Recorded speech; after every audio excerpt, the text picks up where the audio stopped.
கோடிக்கணக்கான ரசிகர்களை தன்னகத்து வைத்திருக்கிற திரு அஜித் அவர்கள் எங்கேயும் தனக்கு இது மாதிரி தன்னுடைய ரசிகர்கள் செய்ய வேண்டும் என்று எங்கேயும் சொல்லல.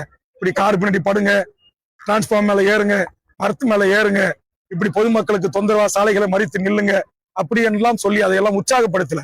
ஆக திரைப்படத்தின் ஊடாக கிடைத்த அந்த புகழ் வெளிச்சத்தை ஆக்க சக்திக்கு பயன்படுத்த வேண்டுமே தவிர ஒரு இளைய தலைமுறையின் எதிர்காலத்தை அழிக்கின்ற சக்திக்கு நடிகர் விஜய் பயன்படுத்த கூடாது. திருப்பரங்குன்றம் கோவிலிலே 75 ஆண்டு காலமாக இந்துக்கள் தீபம் ஏற்றுகிற இடத்தில் தீபம் ஏற்றுகிறார்கள், எந்த பிரச்சனையும் இல்லை. புதிதாக ஒரு இடத்தில் ஏற்றுவோம் என்று ஒரு இந்து அமைப்பு முற்படுகிறது. அதை குறித்தான ஒரு கண்டனமோ அதை குறித்தான சமூக ஒற்றுமைக்கான ஒரு அறிக்கையோ ஒரு பேச்சோ திரு விஜய் அவரிடம் இல்லை.